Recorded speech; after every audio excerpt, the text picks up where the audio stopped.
today what we're going to cover is what is called small dispersion asymptotics. Okay. So I will shorten this as SDA, and I tend to shorten things a bit too much, but I'll try not to excessively, at least. Okay. So this is theorem 2 then. Theorem 2.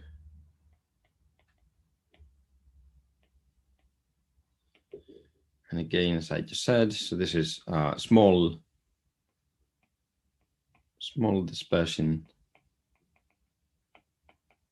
asymptotics, or SDA. Okay. So we can adopt exactly the same notation as in the previous theorem. So adopt notation of theorem 1. And then now the asymptotics, rather than being for, when n or the sample size is going to infinity, what we're going to have is the dispersion parameter, and we're talking about the dispersion parameter in GLMs. So the dispersion parameter will go to 0. Yeah. So as this phi goes to 0, we get the following results. So we have, again, we start with the beta hat. And so it turns out that if we look at its centered version, and then rescaled by this square root of the phi hat, then this is going to converge in distribution to a different thing depending on the value of this phi hat. So we're going to have a normal distribution as the limit, and this should make sense, the limit I'm going to write now, given the notation from the last theorem. Just this quantity here as the variance, and this is if phi hat equals phi. Okay. So if we don't take an estimator, but rather the true value, and then the other limit is a t distribution, and this is now on n minus p. Actually, it's a multidimensional t distribution on n minus p degrees of freedom, with variance matrix just the same as the previous limit. Okay, and this is therefore, this is, well, just for clarity, if phi hat equals the generalized Pearson statistic. Okay. Okay. So let me maybe write, yeah, okay. I mean, you've heard me saying it. So GPS, of course, doesn't mean GPS as the usual GPS, but generalized Pearson statistic. Yeah. Okay. Then the second, the next quantity we want to look at is this phi hat. So precisely the GPS.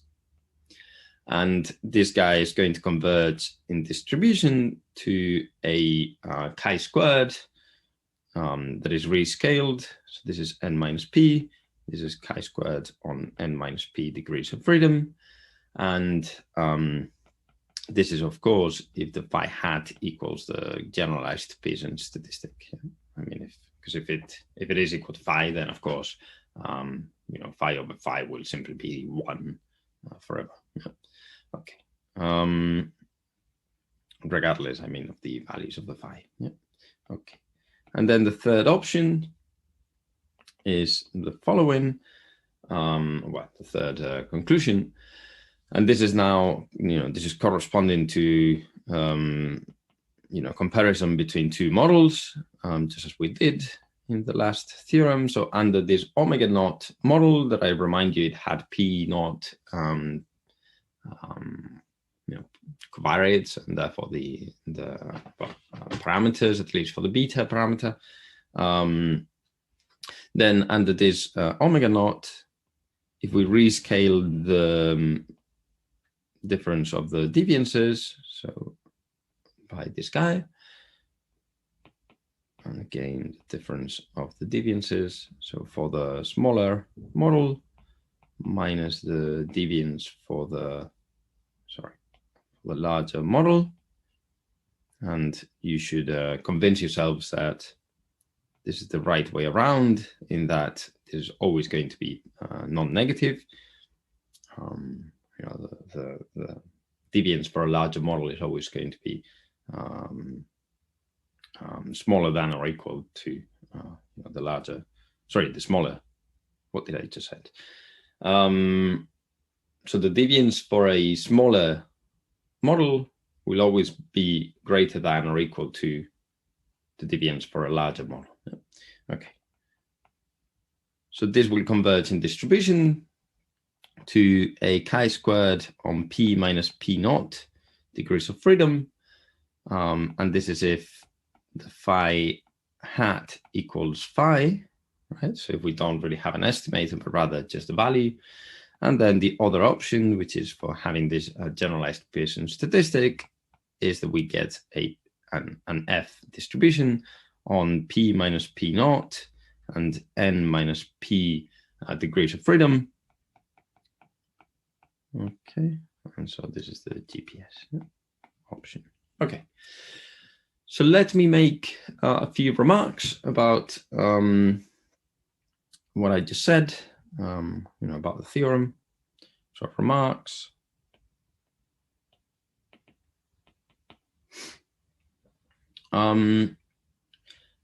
I guess even before saying anything, maybe a good way of remembering this theorem, just as a tip for you, is to think of the normal linear model. Yeah?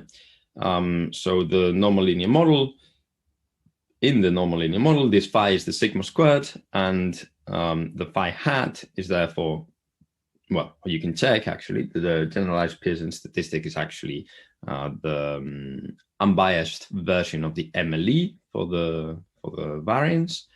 And if you look at the left-hand sides in the normal linear model, then you'll see that they equal. So they're not only converging to, but they are equal to the right-hand sides, depending on whether you have an estimator or whether you use the unbiased MLE or not. Yeah? Okay, so that's a way of remembering it. And therefore, a way for this to make sense, really. Okay, and then, so let's start with some remarks. I mean, the first one is a very obvious one. So confidence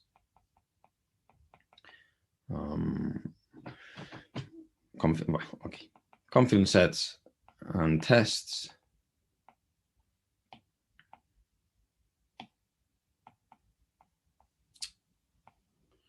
for the parameters, or for so maybe for beta and phi follow, together with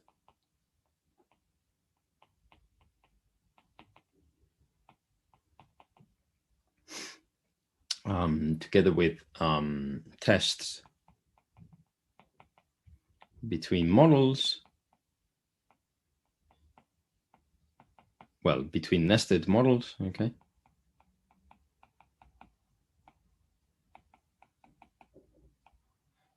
And also goodness of fit tests.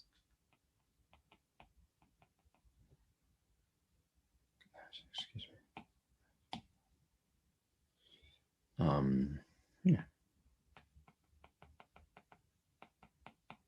Okay, by which I just mean the test of whether a given model is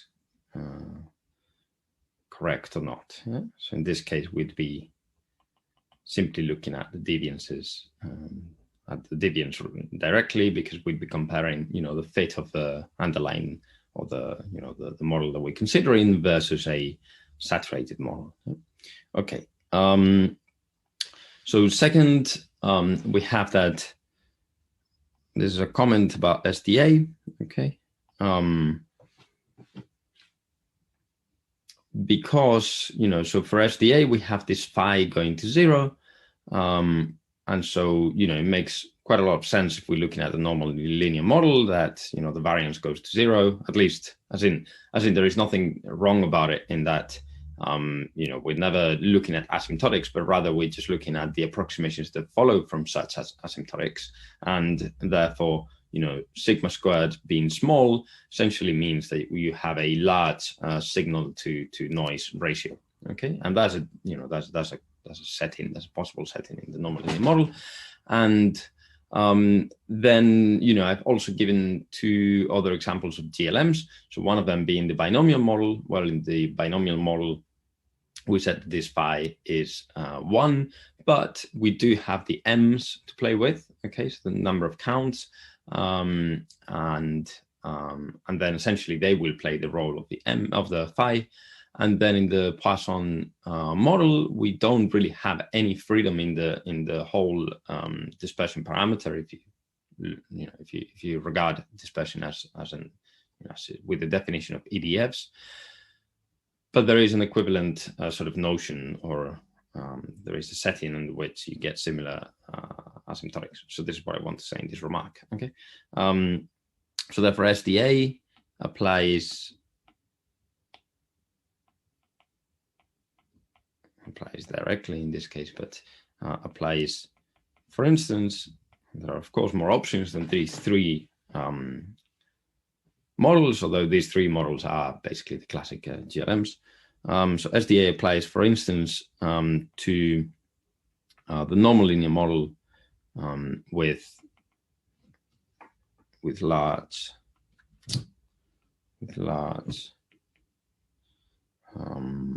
signal to noise ratio. Okay, and to the binomial model with large counts mi. Okay, so as I was saying, it does not directly apply to the Poisson regression.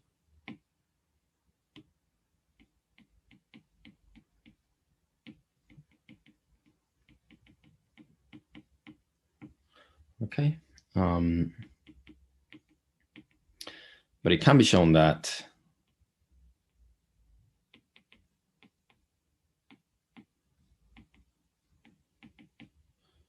the same results hold when all lambda i's, and you know what I mean by this. So this is the parameter for each of the different data points are large. Okay. And we still call this SDA, yeah, just for unifying the terminology. Yeah. Okay. All right. So let me make a remark about the theorem, and then I will, as in an observation about the maths, and then I'll finish this third remark.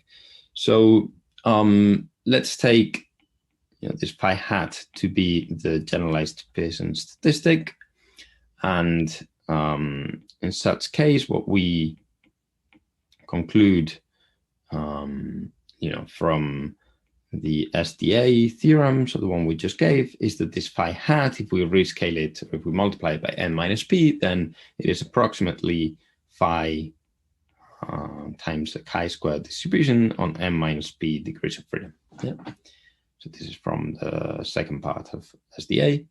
And then let me point out that taking phi hat equal phi. Now, for the following, I mean, of course, not for the previous if. So even when phi unknown. So what do I mean by this? I mean, so I've been careful to not say, for instance, in this last option, I said phi hat equal to phi, and then phi hat equal to the generalized Pearson statistic, rather than saying phi hat known and phi hat unknown. Yeah, because what I said is that when phi hat is unknown, then take the generalized Pearson statistic, and when it is known, phi hat will represent the phi. But I want to make here a slight distinction by saying this, because it could be that, of course, you just want to understand the theoretical result even when you don't know phi. But what happens if I just plug in the value of phi rather than phi hat, and the other way around, right? Even knowing the phi, you could also just simply take the estimator and see what happens with the behavior of the given quantities, right? And there is nothing wrong with that. So for now, I haven't said anything about whether we know or not the phi, but I've said, well, if we take it to be the GPS, then this happens. And now let us take it not to be the GPS. And let me also make the following choices. So I will call, omega 1 the larger model that we had in the comparison between models in the two theorems. So this would be the one with p dimensions. But we're going to take as this the saturated model. So really, p and p naught are just dummy variables, right? So saturated model. So if we have a model of, if we have a given model of dimension p in mind, then I call the omega 1, I call the p, the new p in the comparison of experiments as n. And I'm sure this will make sense to you as soon as you sort of read the notes again. And then take as omega naught precisely the model at hand. So what I mean by this, you have essentially we're taking this p naught to be p, really. So with so just for clarity, with p covariates. And then what we get, which sort of follows immediately from all that I'm saying, is that this mu check is the MLE, for clarity, in RP, so p dimensions.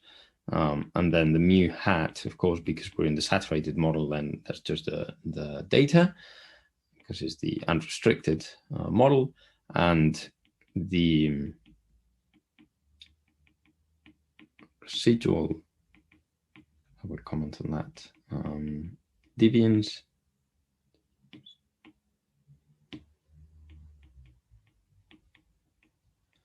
So just think of the deviance for now, satisfies dy, in this case we get this mu check, is approximately phi times a chi-squared distribution on n minus p degrees of freedom. Yeah. Okay. So what do I mean? Why am I saying residual deviance? Well, that's just simply because when you say residual is when you're comparing these models. Yeah? When you're comparing models, so this is the model that you're interested in, rather than it being saturated model or a null model, which is just a intercept only model. Yeah. Okay. So given this observation, then indeed, so what we observe is that we get the same limit for the two quantities, so the one up here and the one down here. And so the remark really is to say that indeed n minus p phi hat, where phi hat is the generalized Pearson statistic, is approximately this deviance, okay, up to, well, actually, we can even say equal, because I'm going to say up to. So, of course, it's equal up to some terms, up to asymptotically negligible, and this is, of course, the asymptotics are the SDA. Yeah, so asymptotically negligible terms.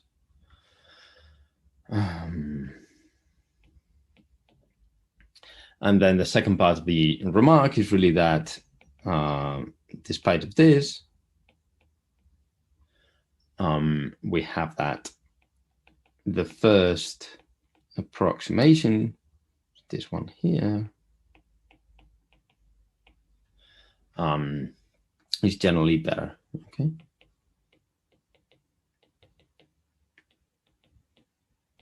Superior. Okay. Okay, so just to say that they are approximately the same quantity under these asymptotics, and you should use maybe the generalized Pearson statistic if you're going to test something that has to do with the variance. Okay, so 4. The last comment, because you could be thinking, okay, so if I have, the option, well, I mean, I always have the option of using theorem 1 or theorem 2, so which one do I use? And these are rules of thumb, yeah? So the previous line and the following line are just rules of thumb. So when n is not large, okay, so if you're not under this large sample asymptotics, then the distributional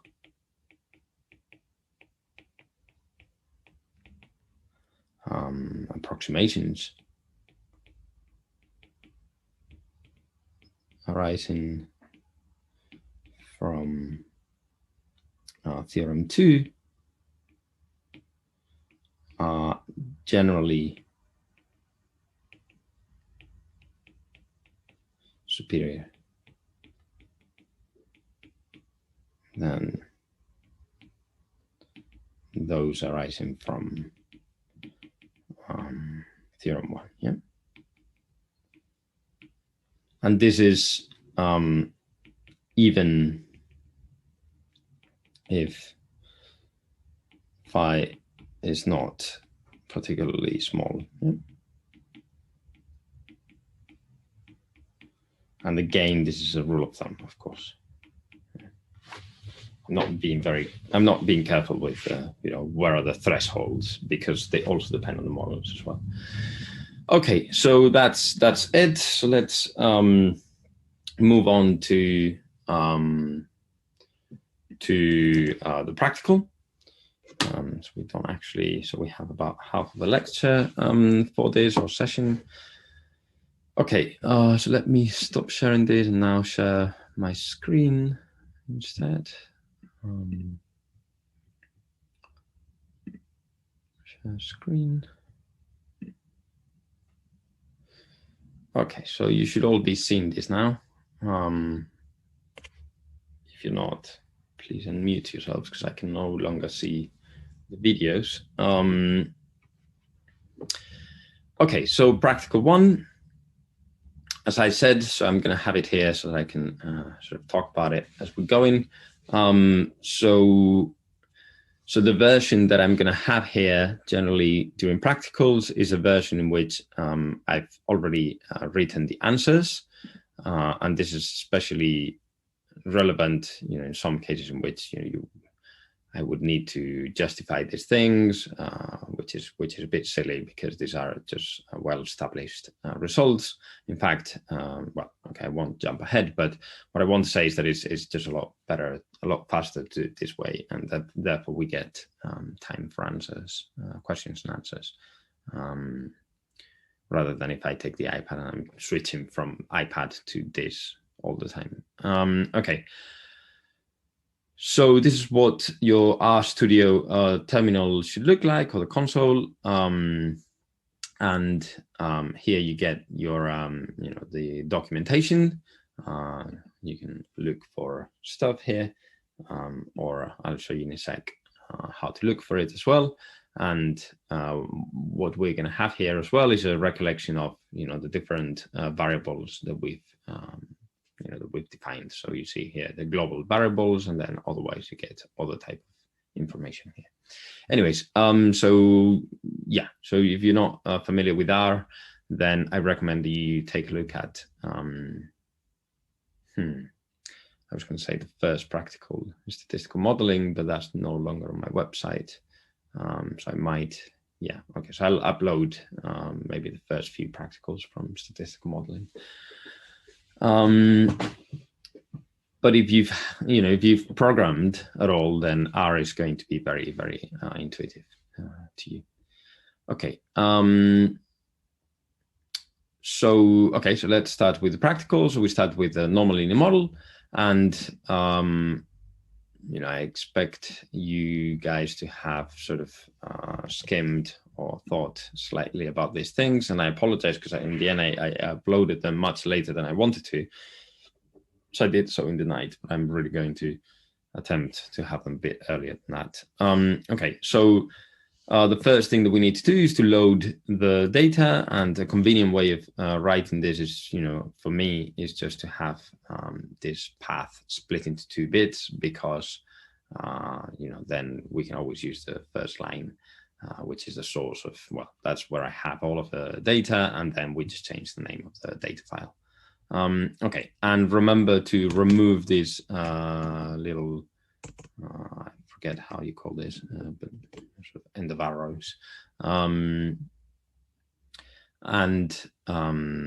Okay, so we define the path, and then we just read the CSV file. And after reading the CSV file and sort of assigning this CSV file to the housing variable, which is a global variable, you see it here. Then we can do all kind of things with this sort of data, or data frame. So head in particular, what it will show is the first 6 rows of the data frame, and it will also show the title of the columns. And so this is very convenient for just checking, having a vague idea of how the data is structured. Yeah. Okay, so I won't really talk too much about R itself, or rather go into the practical. So we get, several variables. So what we are, what we have is this data set containing variables measuring different, aspects of houses.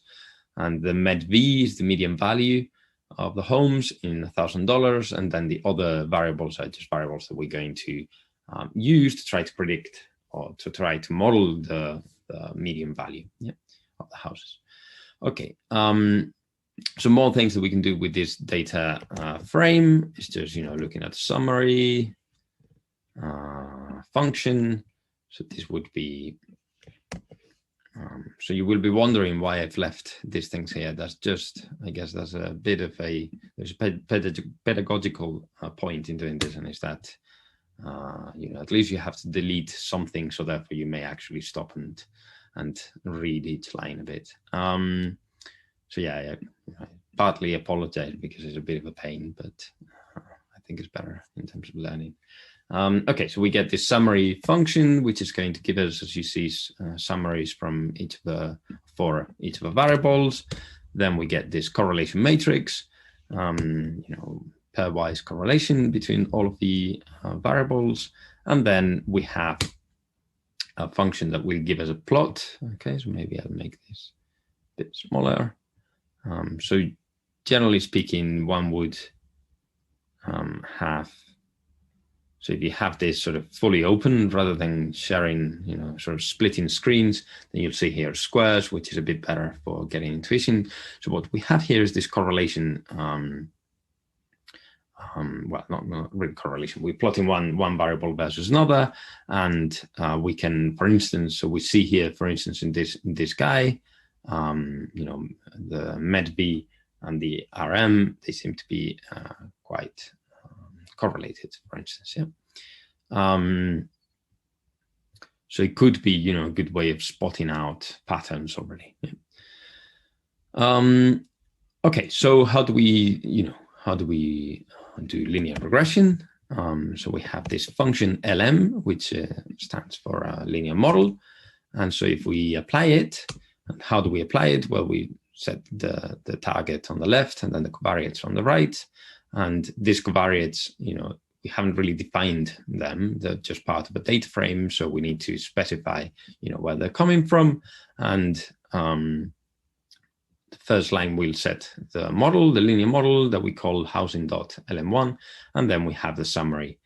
Then we look for the summary of this model. So we have a call, the residuals, sort of given by the quartiles, and a table of coefficients. So it's here.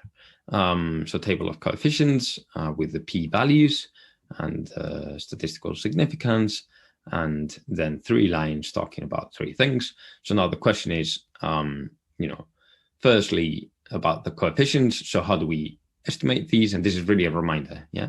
So you should be happy with this expression for the beta, okay, for the beta hat from the normal linear model. In fact, this expression on the sigma hat squared will be in the first example sheet. So if you haven't done this, then you will do it. But I won't cover this in any example class. I mean, so this you should be happy with. It's in the statistical modeling notes.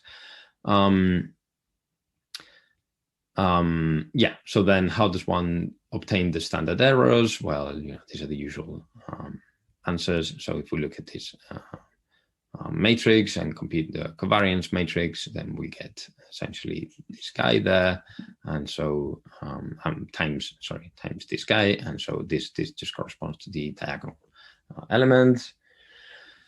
And I think I gave this as a hint, in fact, this bit here, so that you have a manual way of calculating all these things. Yeah. Okay, so you should read this, yeah, because it will be useful for you to understand R a bit better. So in particular, for instance, we have this solve function that it takes as arguments a matrix and a vector, but actually a matrixed vector. Okay, so as in this is the type of variable that this is a matrix,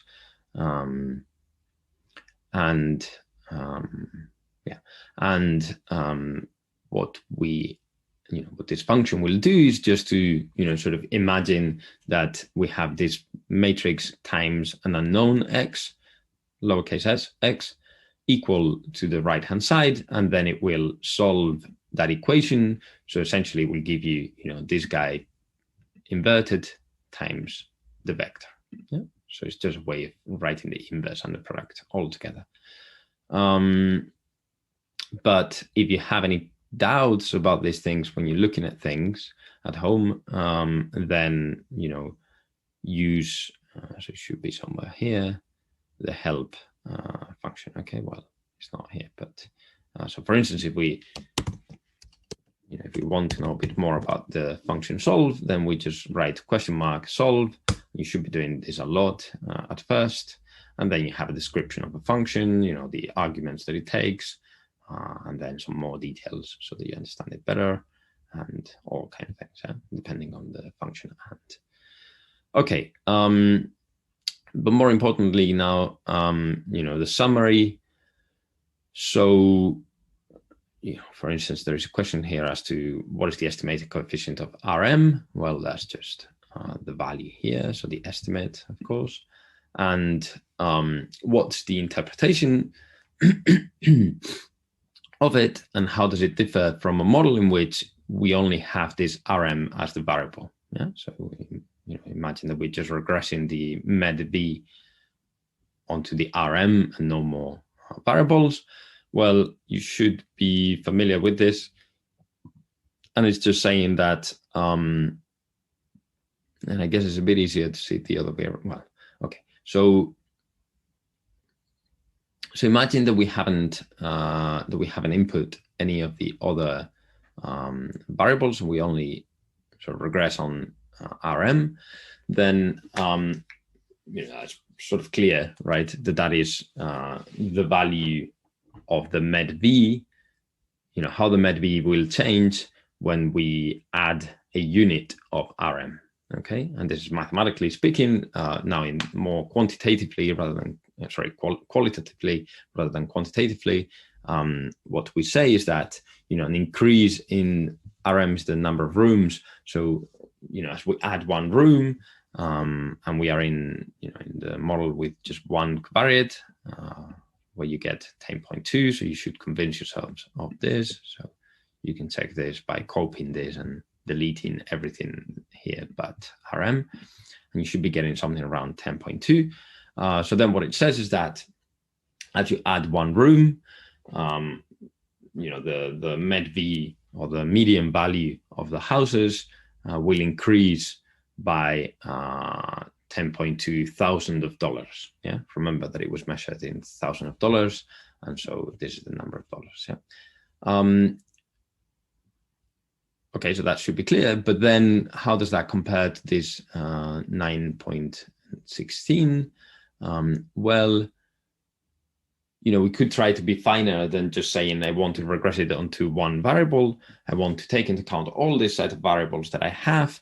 And so then the difference there is that in the interpretation is that you're sort of fixing the rest of covariates and then looking at the marginal effect of changing this of this given RM variable. Yeah. So going back to the model in which we only have one variable, then now it makes sense to say the following, and is that so it's that its interpretation will be that essentially it is going to contain not only this effect by controlling the rest of variables, but also, a bit of an interaction between the variables, right? Because, if you increase the number of rooms, then let's see what variables are there. Then, it could be that the PT ratio increases, and then this increase will have an effect on the median value, okay, which maybe is to lower the price, say, because you have families. Well, actually, or maybe to increase it would be better. So there is no set truth here. So I'm making up stuff. So maybe this increase in pupils will increase the value of the houses, because really we're talking about an area with large families and are happy to pay more, and maybe actually because more family area, then the crime will go down, and that will have an effect in the median value as well. And so it will comprise all of this sort of even in the terminology of causal statistics, sort of confounders, and what the 10.2 will mean is really just the aggregation of all of these things, but only by looking at changing the room variable. Yeah, while the other one is just it's much cleaner because it doesn't contain any of those sort of potential interactions. Yeah, so it really is controlling for all the other covariates, and the ones that we've included here. Of course, there are more that we missed, and then you get the same type of interactions that are hidden within each of the variables if we look at the interpretation of the coefficients. Yeah. Okay. And then the residual standard error is no more than the sigma hat. The multiple R squared is something that you should also be familiar with, because it's just a standard quantity in normal linear models. And then the F statistic. Now I refer to Theorem 2, where I said that you could remember the results of Theorem 2 because they are, rather than limits, they are just equalities in the normal linear model. And so what this corresponds to is the very last quantity that we looked at in Theorem 2 that had to do with this comparison of variance of deviances. And so what deviances are we comparing here? Well, you should know it is, but I guess just for so that you get an idea of how to sort of what is hinting at what. Then you have here this p minus p naught, and here you have n minus p. So p6. So really, the model at hand is really the whole model with intercept, and the model we're comparing that to, or actually the other way around, the base model is the intercept only model. So that's called the null model in this sort of test. And then the alternative is actually the full model. Okay. So what do we get by looking at the F statistic? Well, we have a test of whether does it, we have a question of does it compensate to have the intercept only model, with respect to the full model that we're considering. And what we get here is p-value, something very, very small. So it says, yes, it does compensate, as in it is statistically significant that we should add all of these variables. Yeah. Okay, so of course, do interrupt if you have any questions. Yeah. So some diagnostic plots, and maybe I spent too long on this. So the plotting function, and you take, there are more options. So there are, I think, 6 outputs for. So this guy is an object, basically, for those that know what object-oriented programming is. So it has, in it has. Very broad terms, it would be like a variable with, no, it's not really. Okay, it just contains different plots, and I think it's 6 of them. So what we're saying here is to take the first 4, and so the first 4 give these 4 guys, which are, 4 very common plots. So firstly, we get here the fitted values versus the residuals, and these are the so-called raw residuals, okay? And the fitted values, the y hat is just simply the x times the beta hat, okay? So yeah, so you don't really, you should expect to see like a cloud of points here with no clear trend, so just to be around 0. Then we have the QQ plot, which what it does is just to, sort of sort out these residuals that are actually sort of transformed so that they are normal, standard normal, approximately. And then, if you have standard normals and order them, then you can plot them versus the quantiles of a normal distribution. This is what you're doing here.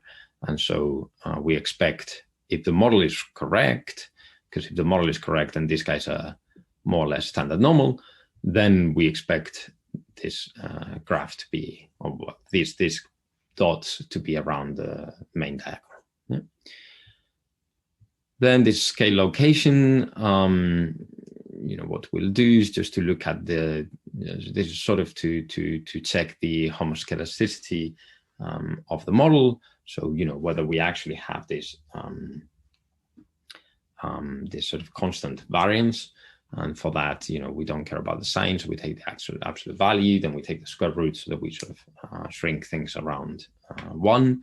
And so we should be seeing a cloud here that is sort of like a straight line if we take this running average. Yeah. Okay. And with these guys, I said that, if they are independent, then we should be seeing no pattern. Okay, I will let you read this, but again, this is standard stuff. Then the Cook's distance is a measure of how influential a given point is on on the whole fit.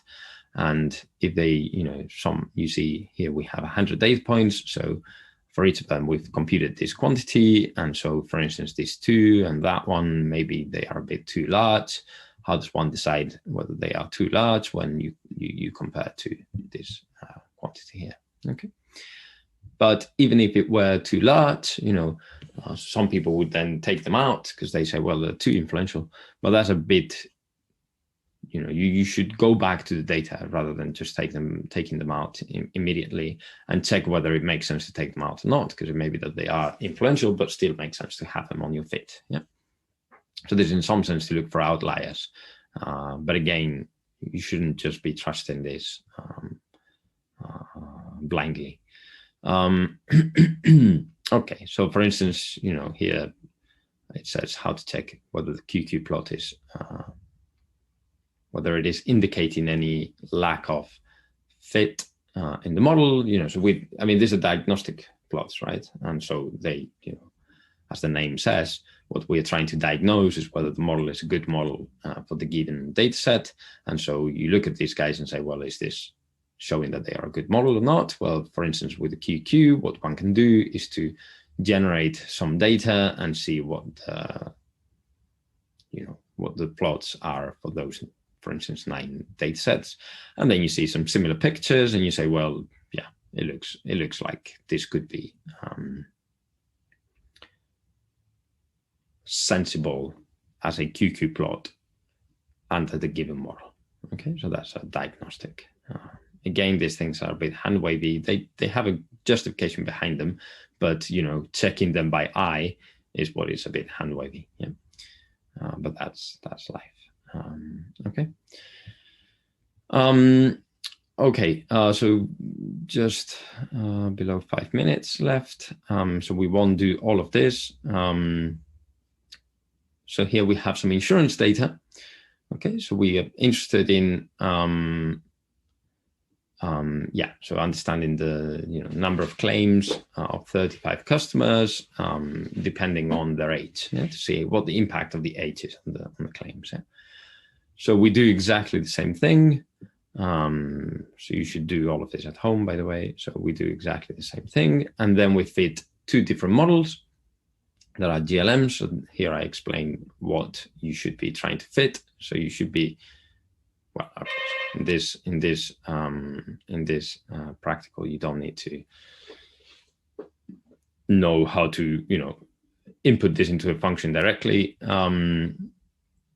And so the 2 ways in which I'm proposing here to fit the model is with the 8 variables, as I was saying, and then with the intercept only model. Yeah. So this is the null model when I was talking about the F statistic before, earlier. So by the way, if you don't include the 1 here, then it is included already, as in the intercept is included. Yeah? Okay, and okay, I'll let you read this, but this is the GLM function with a Poisson family member, and you can also specify the link in the way I say there. Then we have to solve the score equations, and a way of finding a 0 is just by Newton-Raphson. And in this Newton-Raphson, what we can also do, just read through this, but is to substitute some numerical quantity that may be 0 by something that generally isn't 0, and that's called Fisher's scoring. So that would be the Hessian here. Yeah. And here again, I tell you how to do it by hand, so that you get up to speed with R. And again, this is summaries. So just as in the linear model, we have a summary for the generalized linear model, and then here are a few questions about the fit. So let me very quickly. So I'll stop here. So just as we're talking.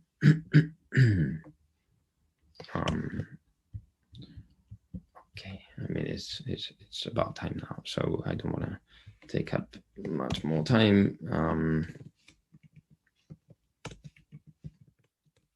Okay, so you have a few outputs there, and then I guess what I wish to have here on the screen is just the summaries. Yeah?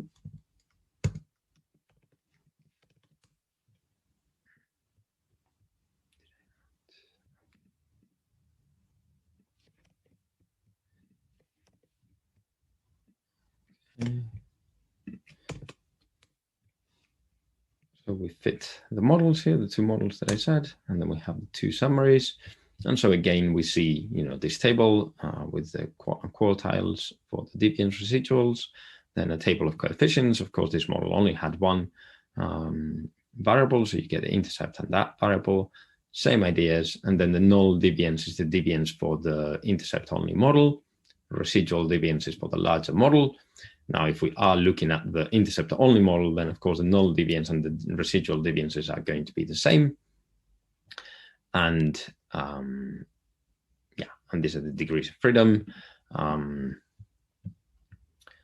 And then there are a few questions here. Okay. Okay, so I think I'm just worried about the time. Does it give a good fit? Well, what we need to be checking is this residual deviance. So what can we do? Well, what we can do is just to see what the decrease is between the two. Okay, so that's just the difference between deviances, and this is the quantity that we were looking at in theorems 1 and 2, and check that, compare that to the quantiles of a chi-square distribution on 1 degree of freedom. Yeah, and this is what is being done here. And then, sorry, I think I may be jumping ahead. Yes, so it's only, in the drop of the deviances, it's significant. So that's the way to answer it.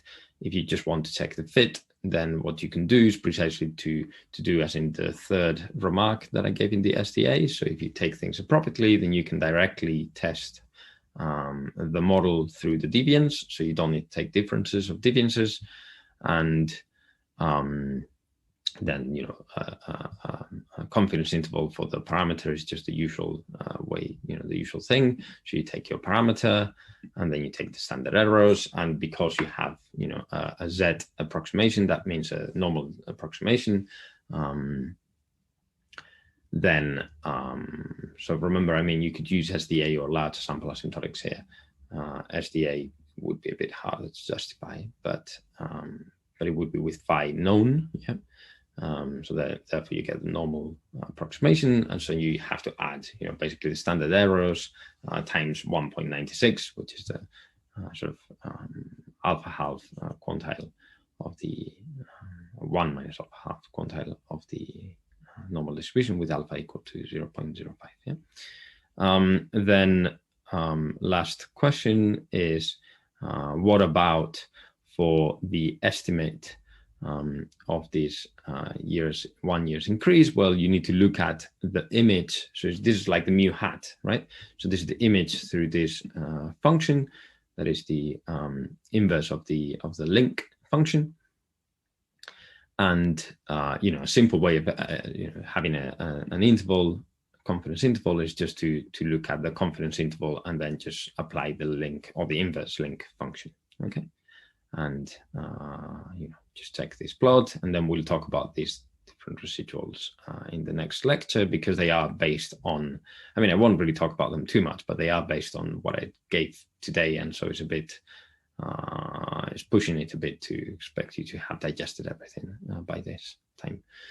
Okay, by this point. Okay, so great seeing you, and I can stay for a couple of minutes, but feel free to go otherwise, and do drop me an email if you are coming to the office hour today at 2